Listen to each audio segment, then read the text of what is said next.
Barotite moyenne, cause et traitement. La barotite moyenne fait référence à la lésion de l'oreille moyenne causée par des changements de pression. Dans la plupart des cas, elle est légère et se résout d'elle-même une fois que le vol en avion est terminé. Cependant, il s'agit d'un trouble important et fréquent de nos jours. La quantité de vols aériens a fortement augmenté au niveau mondial. Ce qui signifie que de plus en plus de personnes sont confrontées à l'atmosphère à l'intérieur d'une cabine, avec une pression réduite par rapport à celle du niveau de la mer. Cela peut alors déclencher une situation connue sous le nom de barotite moyenne. Nous détaillons davantage dans la suite de cet article. Selon le rapport 2019 de l'IATA, l'Association internationale de transport aérien, le nombre total de passagers au niveau mondial en 2018 était de 4,3 millions. Beaucoup d'entre eux ressentent une gêne au niveau de l'oreille moyenne qui se développe lorsque l'avion monte rapidement, après le décollage, afin d'atteindre son altitude de croisière. Ou pendant la descente, avant l'atterrissage. Dans la majorité des cas, l'inconfort est momentané. Mais, dans d'autres cas, il peut exister une incapacité à équilibrer les pressions dans l'oreille moyenne. C'est ce que l'on appelle la barotite moyenne. Qu'est-ce que la barotite moyenne? Elle est également connue sous le nom de barotraumatisme. Comme nous l'avons mentionné, il s'agit d'un déséquilibre des pressions dans l'oreille moyenne qui entraîne une lésion dans l'oreille. Cette entité est plus commune chez les enfants.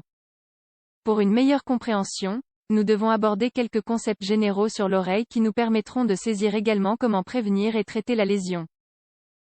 Comment fonctionne l'oreille? L'oreille moyenne est un espace rempli d'air, séparé de l'extérieur grâce à deux structures.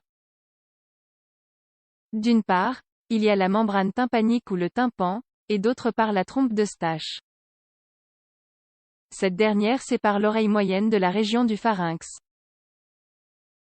La pression à l'intérieur de l'oreille moyenne doit correspondre à celle de l'environnement pour que la membrane tympanique puisse vibrer et ainsi remplir sa fonction auditive.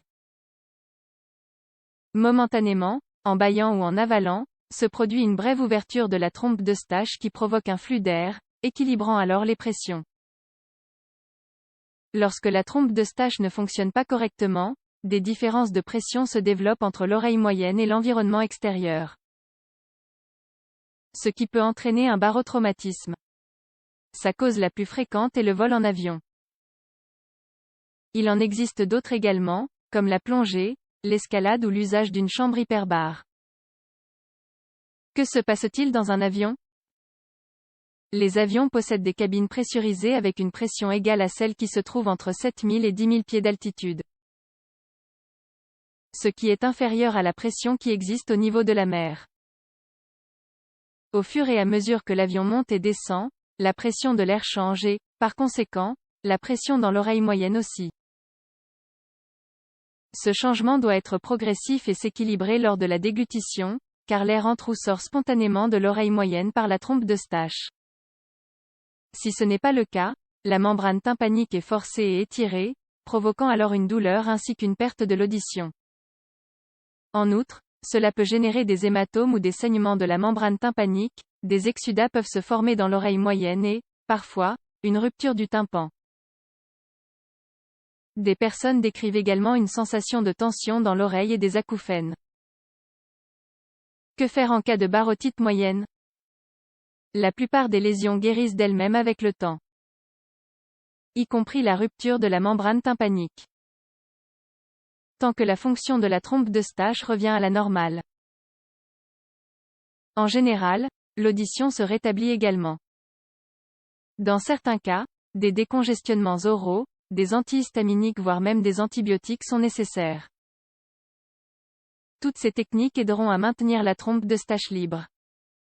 De même, l'utilisation d'analgésiques a pour but de diminuer la douleur. Rarement, une fistule peut se produire. Il s'agit d'une communication anormale entre l'oreille moyenne et interne. Cela engendrera des vertiges. Dans cette situation d'urgence, un spécialiste en otorhinolaryngologie doit intervenir et évaluer la nécessité d'une réparation chirurgicale. La myringotomie, petite incision chirurgicale réalisée dans la membrane tympanique, ainsi que la tympanostomie ou tube de ventilation, placement d'un tube dans le tympan, préviennent l'apparition de la barotite moyenne, en équilibrant les pressions. Ces techniques sont également utilisées comme traitement car elles aident à drainer les exsudats. Quelles sont les précautions à prendre pour les voyages en avion?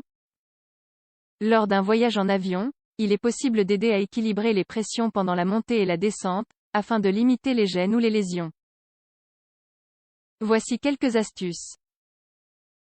Bâiller ou effectuer une légère manœuvre de Valsalva, un effort expiratoire tout en maintenant les voies respiratoires fermées.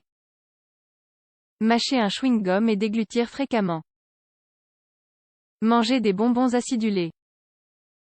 Les bébés peuvent téter le biberon ou une tétine. Des décongestionnants oraux, des antihistaminiques et aérosols nasaux peuvent être utilisés avant de prendre l'avion, à condition qu'ils soient prescrits par un médecin. Des bouchons d'oreille ont été conçus pour diminuer les variations de pression mais leur bénéfice réel n'a pas encore été étudié.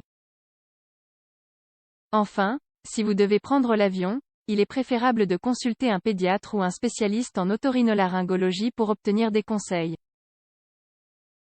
Prévenir la barotite moyenne, surtout dans le cas de personnes allergiques ou souffrant d'une infection quelconque, est la clé pour améliorer le bien-être des transports.